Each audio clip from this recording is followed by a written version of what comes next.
Cumprimento a todos com a paz do Senhor Jesus Cristo. Graças a Deus, né, irmãos?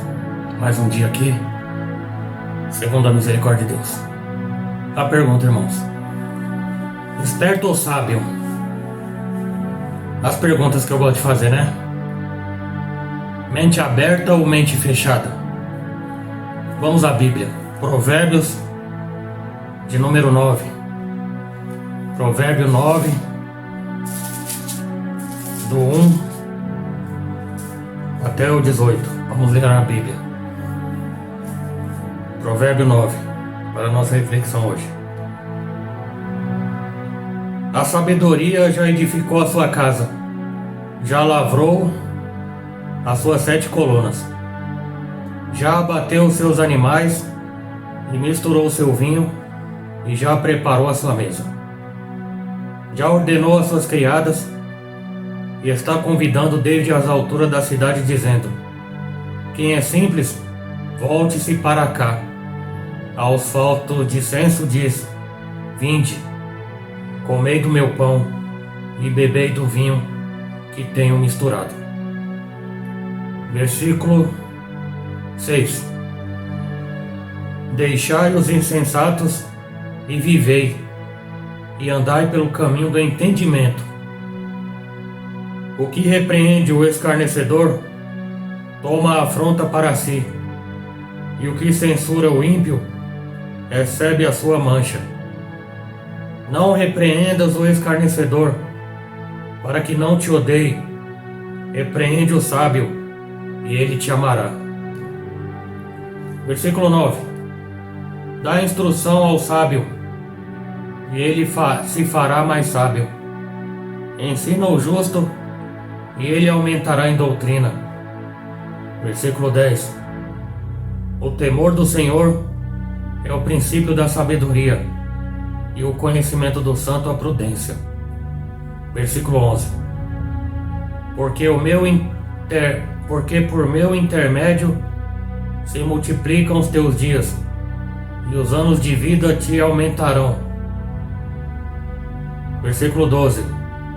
Se fores sábio, para ti será sábio, e se fores escarnecedor, só tu o suportarás.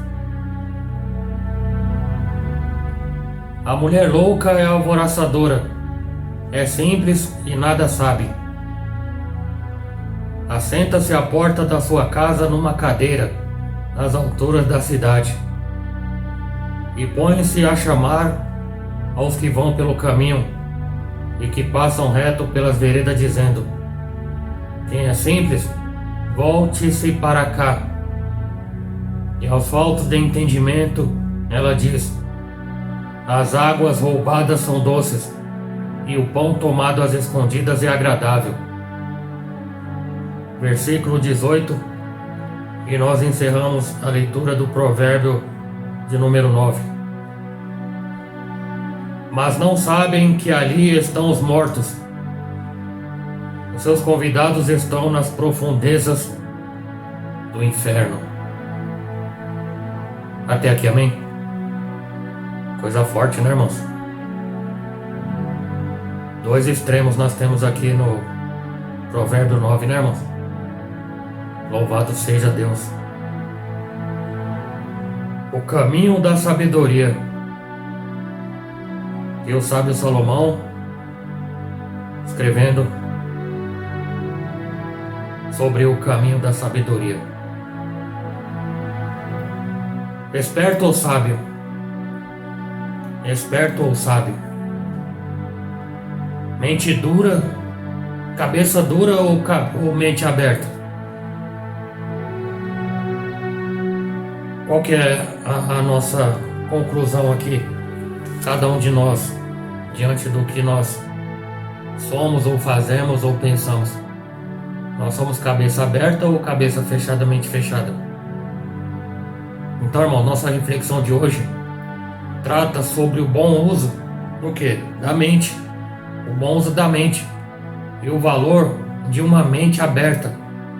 Uma mente aberta, saudável e pronta para se desenvolver e crescer em valores e princípios baseados no Senhor, parecido com o Senhor.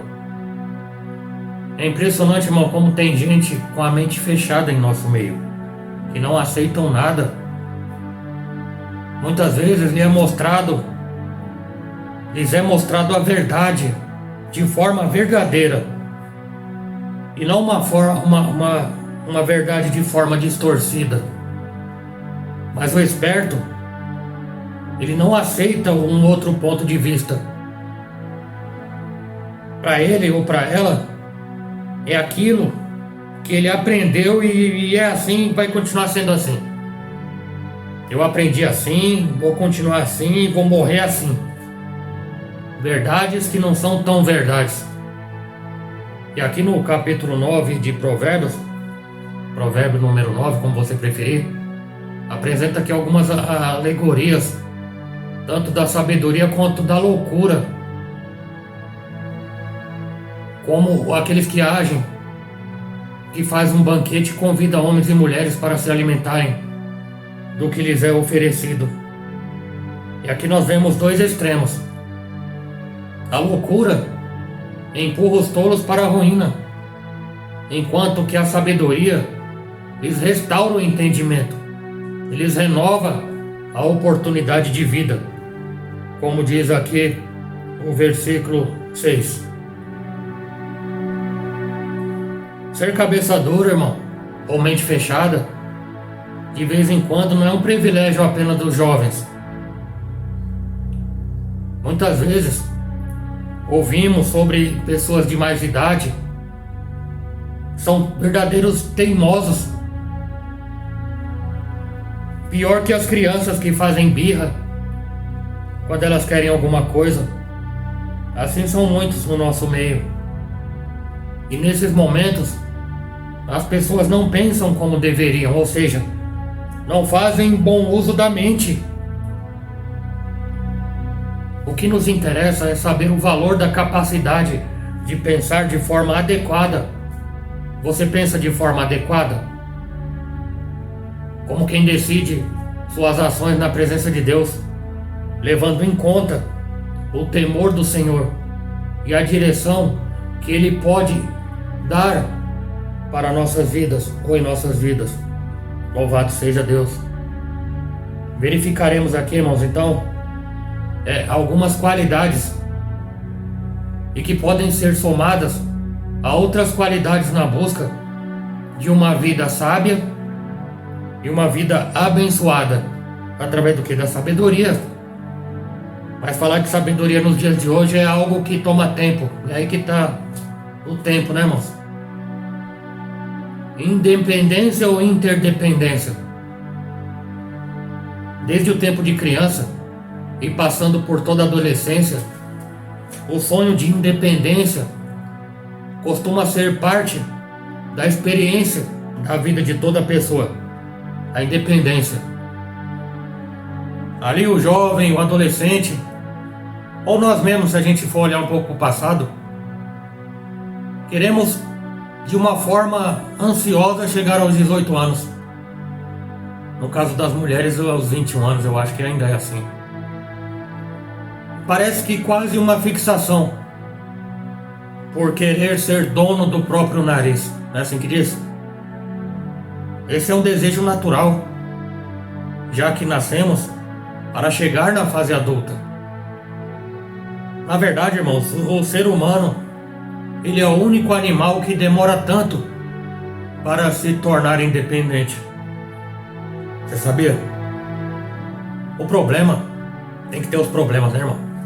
O problema é que tem muitas pessoas que enfrentam lutas tão grandes nesse processo de conquistar a maioridade, que jogam fora toda a preciosa ajuda que pode ser encontrada no relacionamento com as outras pessoas, especialmente aqueles que poderiam lhe trazer conselhos sábios, aqueles que poderiam lhe trazer conselhos úteis e alguma orientação para a sua vida. E aí, nessa ansiedade de se tornar independente, acaba que por jogar fora a oportunidade. Deixar de ser criança não precisa ser necessariamente significar o abandono de uma relação de interdependência com os mais velhos. Uma parceria em que o jovem, com enormes contribuições, pode dar e muito também a receber, tanto de um lado quanto de outro. Provérbio aqui, irmão, do versículo 7 e 8, descreve uma pessoa que se sente tão independente que já não está mais pronta a receber a ajuda dos outros. E tem muita gente assim no nosso meio. Trata-se de um autêntico cabeça dura. E aqui eu listei, irmãos, algumas das marcas que geralmente aparecem neste tipo de pessoas. Mente fechada, cabeças duras. Ele ou ela se acha o centro do universo. Ela ou ele se irrita com facilidade. Por quê? Sempre que o outro ponto de vista lhe é apresentado. Não aceita. Julga-se dono ou dona da verdade. Não é capaz de ouvir as outras pessoas. O cabeça dura, irmãos, ele jamais aceita a crítica, embora ela seja geralmente uma crítica construtiva, mas esta pessoa cabeça dura e mente fechada, ela não aceita. Ela tem dificuldade em ouvir conselhos. Ela tem uma dificuldade, por quê? Porque ela não sabe tudo. É o sabichão, é o esperto, a esperta. E muitas vezes não é sábio, tem uma diferença. E zomba também de quem não entende. Por quê? Porque esta pessoa é o mestre da ironia. Usa do insulto e da humilhação como armas de defesa. Humilhar as pessoas, insultar as pessoas. Essa pessoa, irmão, ou essas pessoas, elas nunca reconhecem os seus fracassos. A culpa é sempre dos outros, nunca é dela. E quanto ao título, esperteza, sabedoria. Uma outra marca natural em algumas pessoas é a capacidade de agir e pensar com rapidez. A tal da esperteza, né? Pensar e agir com agilidade. Aprendem com extraordinária rapidez e têm reflexos físicos tão prontos que fica quase humilhante competir com uma pessoa mais velha. Isso no caso se for um jovem esperto. Por exemplo, o mundo da informática. Muitos jovens que se torna quase uma humilhação querer competir com o mais velho em relação às tecnologias. Louvado seja Deus. Esta geração de jovens e alguns mais espertos. Que é uma diferença, né, irmãos, entre sabedoria e esperteza. Mas ser esperto não é suficiente. Não se pode sempre tirar vantagem ou se colocar como vantajoso ser sempre o primeiro. Além disso, além da rapidez, da destreza, da esperteza, precisa-se de direção, precisa-se de sabedoria. Segundo a Bíblia, irmãos, para ser sábio é preciso primeiro temer a Deus, temer ao Senhor, como está aqui no versículo 10. Temor do Senhor é o princípio da sabedoria. Se você conhece a Deus, então vocês compreenderão essas coisas. Ainda citando a Bíblia, qualquer coisa que você ensina a uma pessoa sábia, torna ela ainda mais sábia. E tudo que você diz a uma pessoa direita, aumenta a sabedoria dela, conforme o versículo 9. Veja também, irmãos, uma lista de marcas que geralmente aparecem nos sábios, na pessoa que tem sabedoria. Quem tem mente aberta, ela ouve e observa tudo à sua volta com muita atenção. Quem é sábio, aceita os conselhos, aceita também as repreensões feitas com amor. Por quê? Porque ele ou ela é sábio, ele aceita, está com a mente aberta. Quem é sábio, irmãos, ele analisa os fatos, ele analisa o ambiente antes de tomar qualquer decisão, antes de tomar qualquer posição. Quem é sábio, ele prefere ser guiado pela sabedoria e não guiado pelos impulsos. O sábio, ele não é guiado pelos impulsos. Por quê? Porque ele pensa antes. Quem é sábio se empenha em andar nos caminhos verdadeiros. Parece óbvio, mas é necessário estar explicando isso aqui.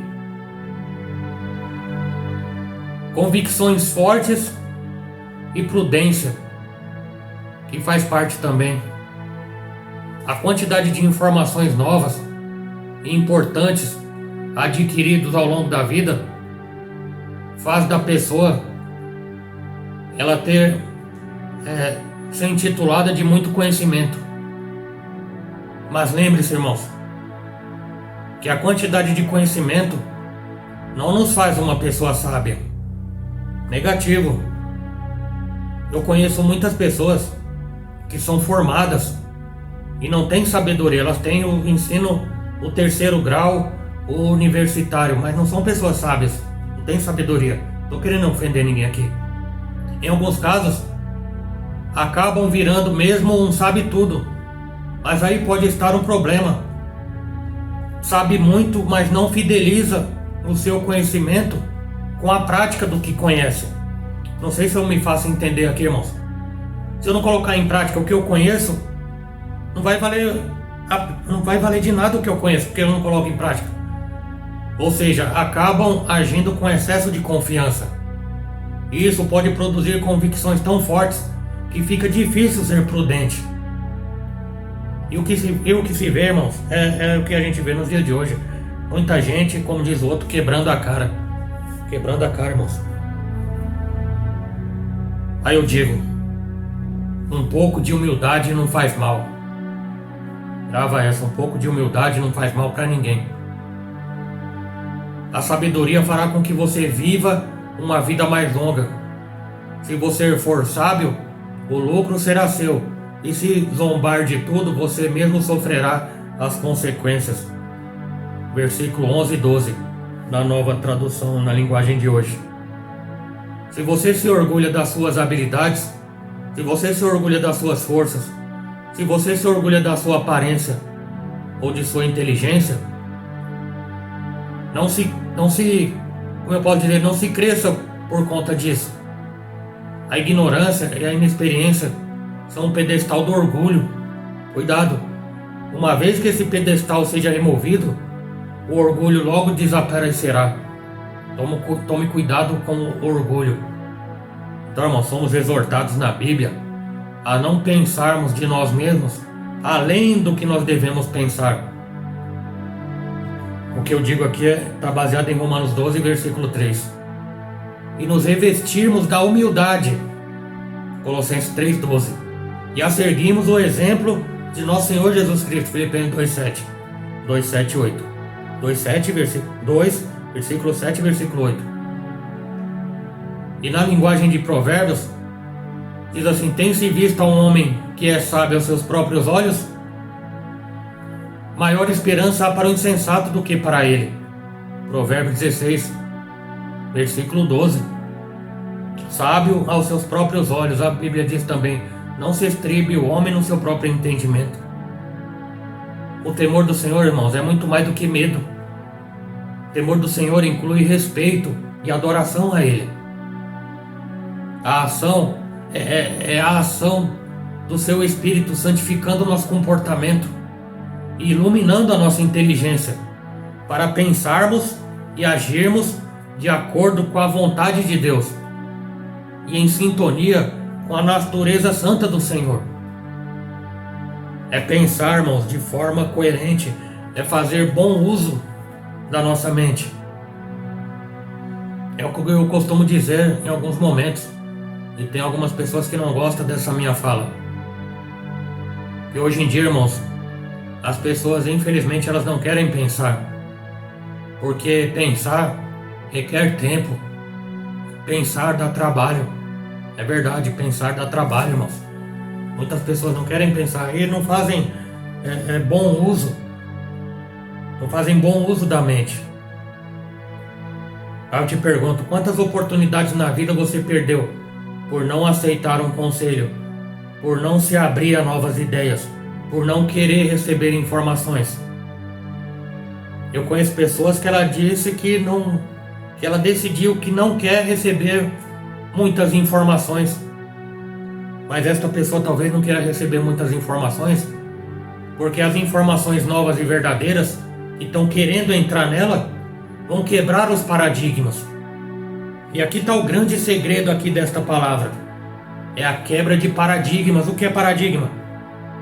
Foi o que eu tentei explicar no começo dessa reflexão. Paradigma é algo que você aprende ou que alguém ensina. E aqui no caso ensinou de forma errada, de forma distorcida. Mas é como o Senhor Jesus Cristo disse: e conhecereis a verdade vos libertará. É a verdade que entra e quebra o engano. É a verdade que entra e quebra o orgulho. É a verdade, irmãos, que, entre aspas, amolece a cabeça. Porque aí a pessoa vai deixar de ser cabeça dura. Vai deixar de dar morro na ponta de faca. Você já ouviu falar isso aí, irmãos? Dar morro na ponta do prego não vai adiantar, só vai se machucar. Em nome de Jesus, é necessário abrir os olhos. O apóstolo Paulo escreveu algo que chega a ser até confrontante diante das nossas vidas. Desperta, tu que dormes. Desperta, tu que dormes. Tá dormindo? Acorda. Resplandece dentre os mortos. Oh. Lá em Apocalipse diz, irmãos, uma palavra muito dura. Apocalipse capítulo 3. Vocês têm nome de quem está vivo, mas está morto. Por quê? Porque muitas vezes a gente pode estar morto no nosso próprio entendimento. Entendimento errôneo. Por quê? Porque não aceita, não tem uma mente aberta. Eu não estou falando aqui para você ter uma mente aberta e receber tudo que todo mundo fala. Muito pelo contrário. Mas hoje em dia são poucos os que falam a verdade baseado na verdade. Não é a verdade baseado nas verdades do mundo que não são verdade. Mas uma coisa eu digo aqui, irmãos, cuidado com as verdades que não são verdades. Ô pastor Fábio, você fala, parece louco falando. Não, eu vou explicar. Cuidado com as verdades que não são verdades. Mas como é que você fala que uma verdade é verdade se ela não ser verdade? É só você notar lá em Mateus capítulo 4, quando o Senhor Jesus Cristo foi levado pelo Espírito para ser tentado no deserto. Quem ele encontrou lá? O diabo. Está escrito na Bíblia, irmão. O Espírito Santo de Deus conduziu o Senhor ao deserto para ser tentado pelo Satanás. E ali Satanás ele falou algumas verdades que não eram tão verdades assim. Mas o Senhor Jesus Cristo ele teve sabedoria. Ele não tinha só conhecimento. Tanta gente tem conhecimento, mas chega na hora H não aplica o conhecimento. Ou seja, não põe na prática o que conheceu, o que leu, o que ouviu. Não deu crédito à pregação. Quem deu crédito à pregação? O profeta Isaías, profeta messiânico, perguntou: quem deu crédito à nossa pregação? Imagina ele fazendo assim, ó: quem deu crédito à nossa pregação? Porque a gente prega, fala e parece que ninguém ouve, ninguém dá crédito. É a mesma coisa de falar pro camarada, não vai nesse caminho. É só porque o pastor Fábio falou, eu vou por esse caminho, só pra ver. É aquele ditado, paga pra ver. Aí que tá o problema, muita gente paga pra ver, por quê? Cabeça dura. Eu não vou aceitar o conselho, eu não vou dar o meu braço a torcer. Tá bom então, paga o preço e é caro. É isso que eu posso dizer. Ô irmão, veja bem. É os teólogos de plantão aí. Ô irmão, veja bem. Jesus pagou o preço. Paga o preço da desobediência. Tem o preço da desobediência, é só você ler Deuteronômio capítulo 28. Louvado seja Deus, né, irmãos? E glória a Deus por tudo. Amém, irmãos? Agir com sabedoria e fazer bom uso da mente. Dedique um tempo para pensar, irmãos. Pense antes de agir. Pense antes de falar, irmãos. Ô, boca abençoada. Tem gente que é uma bênção, irmãos. Tem gente que não sabe o poder das palavras. Cuidado, irmãos. Palavras são como flechas. Na carta de Tiago, capítulo 3, fala do poder da língua. É o menor dos membros do corpo. A Bíblia está dizendo. mas que tem um poder destrutível terrível. O Tiago ele compara a língua do ser humano como um leme de um grande navio. O grande navio ele é enorme, mas tem um leme proporcionalmente pequeno quanto ao tamanho do navio. Mas que esse leme, embora sendo pequeno, ele tem o poder de direcionar o barco para onde ele vai. A mesma coisa é a língua do homem ou da língua da mulher. Toma cuidado, irmãos. Palavra lançada não volta. Pense antes de falar. Fale com sabedoria. Não fale tudo o que você pensa, não. Você pode matar alguém. Lá em Êxodo capítulo 20 está escrito: não matarás. Alguém vai achar que é só dando tiro e facada, sei lá de que outro jeito. Pode matar uma pessoa, mas pode matar uma pessoa espiritualmente. Falando que não se deve, falando sem pensar. Falando de forma arrogante, prepotente e sem sabedoria. Cuidado, irmãos. Palavras, ela pode não voltar, mas ela pode se voltar contra. Amém? Que essa palavra tenha um bom proveito na tua vida. Que Deus te abençoe, Deus te guarde, Deus proteja. Em nome do Senhor Jesus. Deus abençoe.